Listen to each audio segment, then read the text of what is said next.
Greetings from Kids Alive in the Dominican Republic. I'm Abby Jones, and I've been serving full-time with Kids Alive here in the DR since January of 2025. And we're Leslie and Victoria, and we've been here for 23 years. We're going to share a little bit today how a global missions program can be part of a best practice for your Christian school. Take a look at this photo. You see a family in front of their home. The dad's not there, but their home is actually that block building without a real door in the back. At least 6 people sleep there. The kitchen is outside over fire. There's an outhouse with no running water around the corner. That home is actually located about 100 meters from the entrance to one of our 7 schools in the Dominican Republic. And I want you to consider Jeremiah 29:11. For I know the plans I have for you. What plans do you think God has for these young children, and who should be involved in helping them? This is our family. Christmas 2001. Our oldest had just turned 6 and was a kindergartner at Wheaton Christian Grammar School. So we probably look like many of your students and families. But God had plans for us that we never could have imagined several months earlier. However, as we look back, we see that he had prepared us. When I was in high school, I went on a mission trip to Mexico, and a little boy, Eliezer, crawled into my heart, and I know God started shaping me. He also gave us extensive and expensive educations. I'm a pediatrician, and Vic is an engineer with an MBA. We also had some Spanish training and lots of exposure and experience in missions. We had goals for our kids at that time, too, that they have a vibrant, life-changing relationship with God, that they were well physically and emotionally, that they had capacity and desire to serve others as they lived independently. And we also wanted them to grow up in safe and loving community, free of fear and violence. God moved us to the Dominican Republic 23 years ago. I oversee medical and dental care for over 2,000 vulnerable children and youth in our 7 schools and 3 residential programs. And those 4 goals that I mentioned for our children are the exact same goals that Kids Alive International has for each child in its care. And I get to use my education and experience helping develop the organization here. My background in finance and consulting and then running a small business for a Fortune 500 company has been quite useful in developing a 350 national person workforce we have, and also in caring for them, and also developing or deploying the approximately 30 to 35 work teams that come down to help us each year. God also has plans for Carolina. Carolina was born to a 13-year-old mom and a 14-year-old father who abandoned her. Over the years, 8 more kids came along, and with that, consistent hunger and lack of basic needs, as well as traumatic relationships with stepfathers. Catalina's pictured here with some of her family members in front of her home. She's the woman on the left. Catalina arrived to our Kids Alive school as a 9-year-old in 1st grade. She received what we like to call holistic education, of course, academics, but also the needed nutrition that she lacked and people who cared for her. Catalina says the best thing she received from the school was meeting Jesus. She was baptized at 14. In high school, Catalina was offered a job 2 days a week at the school, and she became the primary provider for her family. She also says that started her teaching career. University would have been impossible for Catalina, but with a Kids Alive University scholarship, she was able to study education. Currently, Catalina is a teacher. She's providing that exact same holistic education to children she once was. She's a leader in our church and a provider for her family. And God also had and has plans for Abby Jones. I was blessed to grow up as a student at both Wheaton Christian Grammar School and Wheaton Academy, 2 academic institutions that intentionally wove global missions and partnerships into their culture and curriculum in their classrooms.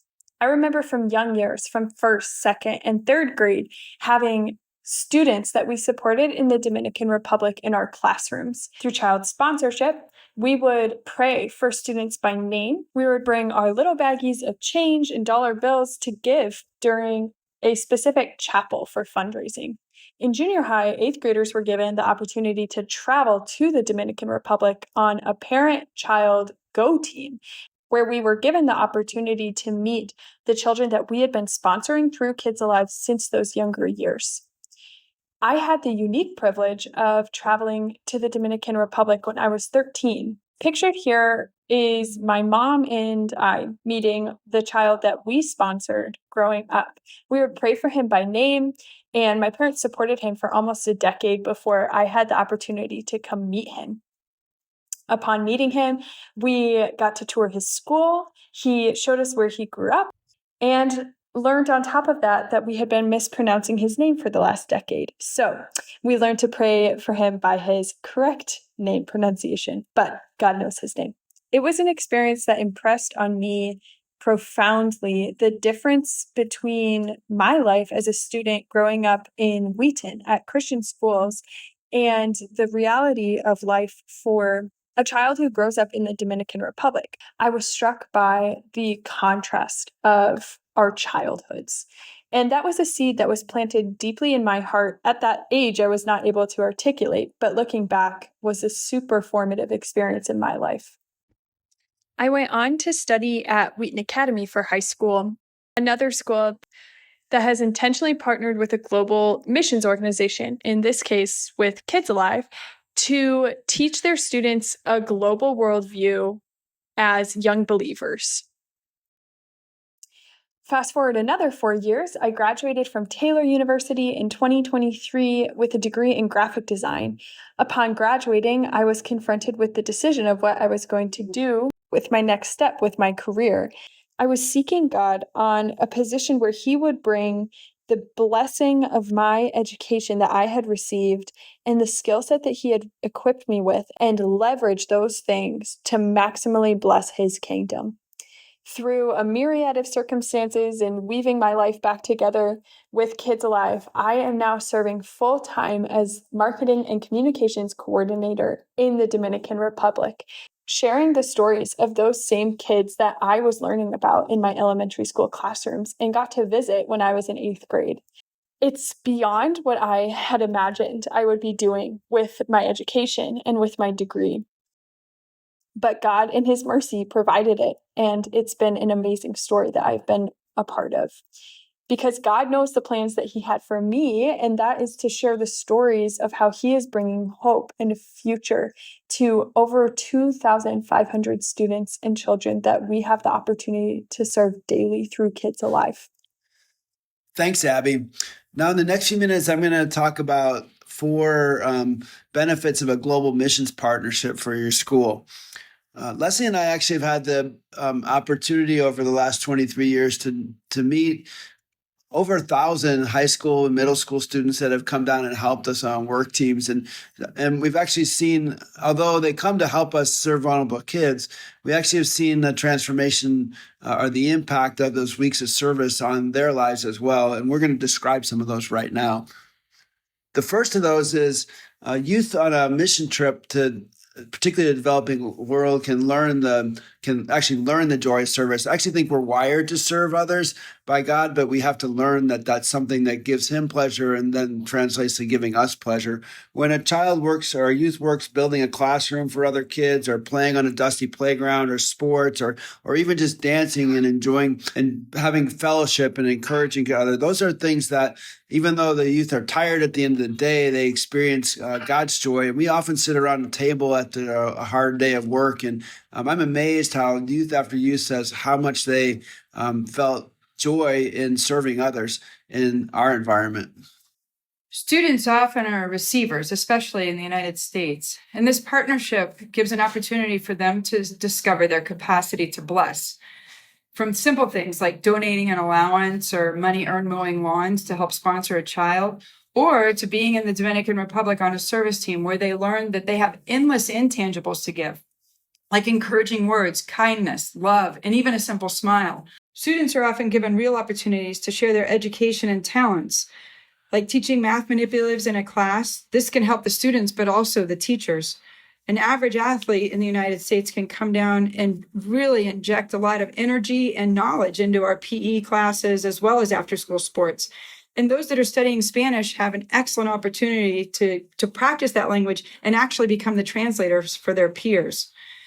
It's been a great joy to see students realize the blessing of their stories, the plans that God has for them, even the hard ones, as they share their testimonies, glorifying God and encouraging the faith of their peers across both cultures. A third benefit is that visiting students get to experience and see mutual transformation, both among our students and their peers.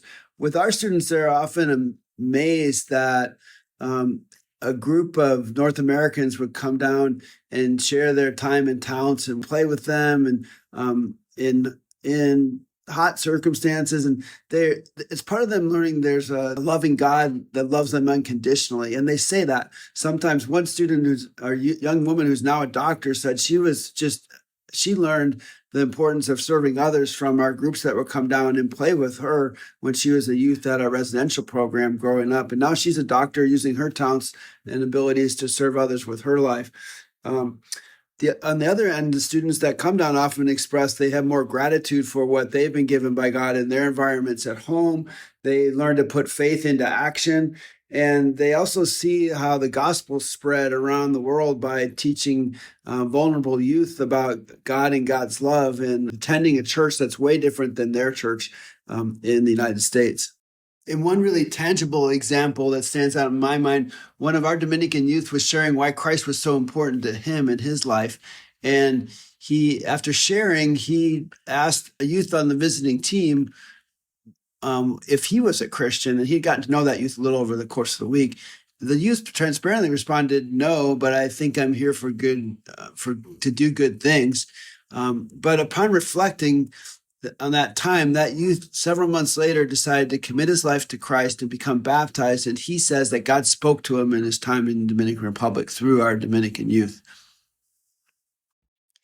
And finally, creating awareness at a young age, such as through classroom student sponsorship or donation drives, starts to mobilize a missions mindset.